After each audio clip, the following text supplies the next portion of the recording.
নমস্কার বন্ধুরা, গোপালে হেসেলে আপনাদের সবাইকে স্বাগত। এই অসহ্য গরমে শরীর ভালো রাখতে পান্তা ভাত খাওয়ার নির্দেশ এখন ডাক্তাররাই দিচ্ছেন। তাই এই পান্তা ভাতের সাথে যা যা সাইড ডিশ লাগে তার কয়েকটা আমি রেসিপি এখানে আপনাদের সাথে শেয়ার করলাম, আশা করছি আপনাদের কাজে লাগবে।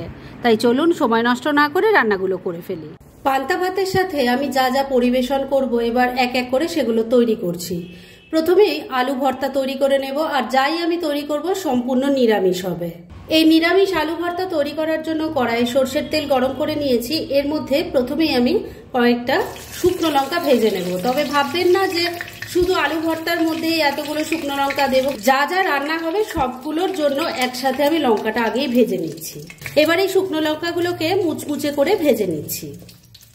শুকনো লঙ্কাগুলো ভালো করে ভাজা হয়ে গেছে, এবার তুলে নিচ্ছি।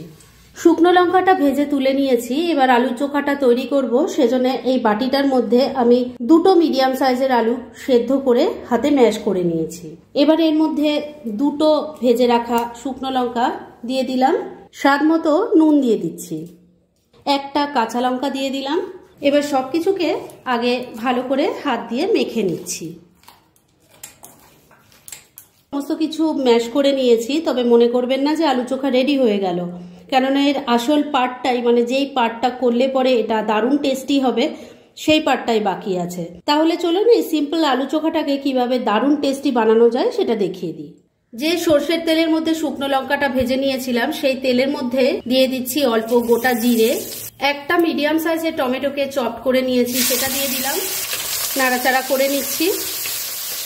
মিনিট দুয়েক রান্না করে নিয়েছি। টমেটোগুলো দেখুন এখন একদম ম্যাশ হয়ে গেছে। এবার এর মধ্যে দিয়ে দিচ্ছি একটু কারি পাতা, এটাকেও ভালো করে মিশিয়ে নিচ্ছি। এই কারি পাতার ফ্লেভারটা নিরামিষ আলু চোখার মধ্যে ভীষণ ভালো যায়। 2-3 মিনিট সময় নিয়ে সবকিছু খুব ভালো করে মিশিয়ে কষিয়ে নিয়েছি। এবার মেখে নেওয়া আলু সেদ্ধটা এর মধ্যে দিয়ে দিলাম, ভালো করে মশলার সাথে মিশিয়ে নিচ্ছি। বন্ধুরা, আপনারা আমার রেসিপি দেখার সাথে সাথে আমার ফেসবুক পেজ গোপালের হেসেল, তাতেও ভিজিট করতে পারেন। ডেসক্রিপশন বক্সে লিংক দেওয়া আছে। মিনিট দুয়েক সময় নিয়ে সমস্ত কিছুর সাথে সেদ্ধ করা আলুটা ভালো করে মিশিয়ে নিয়েছি। এবার আলু চোখা একদম রেডি। গ্যাসটা বন্ধ করে দিলাম আর এটাকে নামিয়ে রাখছি। আর সেকেন্ড রেসিপিটা, মানে পান্তা ভাতের সাথে আর কি পরিবেশন করব, চলুন সেটাও দেখিয়ে দিই। এবার সেকেন্ড রেসিপিটা তৈরি করব। কড়াইটা বসিয়ে আবারও গরম করে নিয়েছি। এর মধ্যে প্রথমেই দিয়ে দিলাম একটু কাঁচা বাদাম। ফ্লেমটা কমে রেখে এই বাদামগুলোকে আগে ড্রাই রোস্ট করে নিচ্ছি। 3-4 মিনিট সময় নিয়ে বাদামগুলোকে ড্রাই রোস্ট করে নিয়েছি। এবার এর মধ্যে দিয়ে দিচ্ছি 1 টেবিল স্পুন পোস্ত। বাদামের সাথে মিশিয়ে নিয়ে এটাকেও হালকা করে ড্রাই রোস্ট করে নেব। মিনিট দুয়েক সময় নিয়ে আবারও পোস্তটাকে বাদামের সাথে মিশিয়ে নিয়ে ভালো করে ড্রাই রোস্ট করে নিয়েছি। এবার গ্যাসটা বন্ধ করে দিলাম আর এগুলো নামিয়ে রাখছি। ঠান্ডা হলে গুঁড়ো করে নেব। তবে বন্ধুরা, একবারে পাউডার ফর্ম করার কোনো দরকার নেই। একটু দানা দানা যদি বাদামগুলো থাকে তবেই কিন্তু খেতে বেশি ভালো লাগবে। ড্রাই রোস্ট করা পোস্ত আর বাদামটা নামিয়ে রেখে দিয়েছি, এখন ওটা ঠান্ডা হয়নি তাই গুঁড়ো করতে পারিনি। এবার কড়াইয়ের মধ্যে কিছুটা সর্ষের তেল দিয়ে গরম করে নিয়েছি। এর মধ্যে প্রথমে দিয়ে দিচ্ছি অল্প একটু কালো জিরে, দিয়ে দিচ্ছি দুটো চেরা কাঁচা লঙ্কা, এর সাথে দিয়ে দিচ্ছি একটু কারি পাতা। ফোড়নটাকে একটু ভাজা ভাজা করে নিচ্ছি। ফোড়নটা ভাজা ভাজা হয়ে গেছে। এবার এর মধ্যে দিয়ে দেব আলুর টুকরো। আমি এখানে একটাই বড় সাইজের আলু নিয়েছি, সেটাকে আলুর চচ্চড়ি যেভাবে কাটে সেভাবেই কেটে নিয়েছি, দিয়ে দিলাম। এর মধ্যে দিয়ে দিচ্ছি স্বাদ মতো নুন, হলুদের গুঁড়ো দিয়ে দিলাম। এবার সবকিছু মিশিয়ে নিয়ে আলুটাকে তেলের সাথে ভালো করে মিশিয়ে নিচ্ছি। আলুর টুকরোগুলো তেলের সাথে খুব ভালো করে মিশিয়ে নিয়েছি। এবার আলুগুলো যাতে তাড়াতাড়ি সেদ্ধ হয়ে যায়, খুব সুন্দর ভাজা ভাজা হয়ে যায়, সেজন্য ফ্লেমটাকে লো আর মিডিয়ামের মাঝামাঝি রেখে ঢাকা দিয়ে 3-4 মিনিট রান্না করে নিচ্ছি। মিনিট 3 রান্নাটা হয়ে গেছে। এবার ঢাকা তুলছি, একটু নাড়াচাড়া করে নিচ্ছি। এবার এর মধ্যে প্রথমেই যে শুকনো লঙ্কাগুলো ভেজে নিয়েছিলাম তো একটা, সেটা এর মধ্যে দিয়ে দিলাম। এর সাথে দিয়ে দিচ্ছি পোস্ত আর বাদাম, যেটা আধ ভাঙা করে নিয়েছি, দিয়ে দিলাম। ভালো করে মিশিয়ে নিচ্ছি। সবকিছু খুব ভালো করে মিশিয়ে নিয়ে মিনিট দুয়েক আবারও রান্নাটা করে নিয়েছি। এবার কিন্তু এই স্পেশাল আলু ভাজা একদম রেডি। গ্যাসটা বন্ধ করে দিলাম আর এবার এটাকেও নামিয়ে নিচ্ছি। এবার থার্ড রেসিপিটা তৈরি করছি। সেজন্য কড়াইটা ওভেনে বসিয়ে গরম করে নিয়েছি। এর মধ্যে প্রথমে দিয়ে দিচ্ছি 1 কাপ পরিমাণ মুগ ডাল। ফ্লেমটাকে মিডিয়ামে রেখে প্রথমে এই ডালটাকে ড্রাই রোস্ট করে নিচ্ছি। 2-3 মিনিট সময় নিয়ে মুগ ডালটা ড্রাই রোস্ট করে নিয়েছি। এর থেকে খুব সুন্দর এখন একটা গন্ধ বেরোচ্ছে।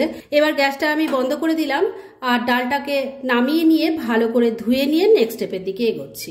ড্রাই রোস্ট করা ডালটা ভালো করে ধুয়ে নিয়েছি। এবার একটা সুতির কাপড়ের মধ্যে ডালটা দিয়ে দিচ্ছি। এবার এটা বেঁধে একটা পুটলির মতো তৈরি করে নিচ্ছি।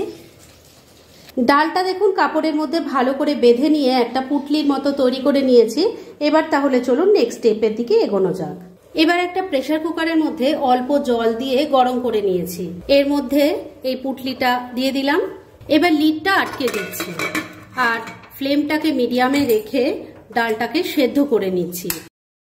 প্রেসার কুকারে 4টে হুইসেল দেওয়ার পর প্রেসার কুকারটা আমি বন্ধ করে দিয়েছিলাম আর প্রেসার কুকারের পুরো প্রেসারটা বেরিয়ে যাওয়ার পর এই যে কাপড়টা আমি বার করে নিয়েছি আর তারপর একটু ঠান্ডা হয়ে যাওয়ার পর আমি ডালটা বাটির মধ্যে ঢেলে দিয়েছি। দেখুন ডালটা কিন্তু খুব ভালো মতো সেদ্ধ হয়ে গেছে। এবার এর মধ্যে প্রথমে এই যে ভেজে নিয়েছিলাম শুকনো লঙ্কা সেটা একটা দিয়ে দিলাম, 2টো কাঁচা লঙ্কা দিয়ে দিচ্ছি, স্বাদ মতো নুন দিয়ে দিচ্ছি। এবার সবকিছু খুব ভালো করে মেখে নিচ্ছি। লঙ্কা আর নুনটা সেদ্ধ করা ডালটার সঙ্গে খুব ভালো করে মেখে নিয়েছি। তৈরি হয়ে গেল মুগ ডালের ভর্তা। এবার পান্তা ভাতের সাথে সবকটা রেসিপি একসাথে সার্ভ করে আপনাদের দেখাচ্ছি। ফ্রেন্ডস, আমার আজকের এই পান্তা ভাতের রেসিপি একদম রেডি হয়ে গেছে এবং আমি সার্ভ করে দিয়েছি।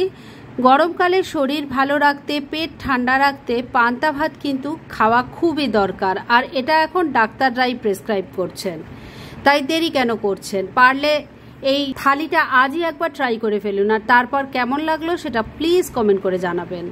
এরকম ধরনের অনেক ভালো ভালো নিরামিষ রান্নার রেসিপি আপনারা গোপালের হেসেল সার্চ করলেই পেয়ে যাবেন, যার মধ্যে থেকে কিছু কিছু আমি সাজেস্টেড বক্সেও দিয়ে দেব, সেখান থেকেও আপনারা দেখে নিতে পারেন। তাই গোপালের হেসেল অবশ্যই ভিজিট করুন। আর আপনারা কেমন ধরনের রেসিপি চাইছেন সেটাও কিন্তু আমাকে জানাতে পারেন। আমি চেষ্টা করব সেই সব রেসিপিগুলো আপনাদের সাথে শেয়ার করার। আর আমার আজকের এই রেসিপি যদি আপনাদের ভালো লাগে আর ইউজফুল বলে মনে হয় তাহলে যারা এখনও আমার চ্যানেলটাকে সাবস্ক্রাইব করেননি তারা প্লিজ সাবস্ক্রাইব করুন। তাহলে আজকের মতো এখানেই শেষ করছি। পরদিন আবার এরকমই কোনো ভালো রেসিপি নিয়ে চলে আসব। আপনারা সবাই খুব ভালো থাকুন, সুস্থ থাকুন।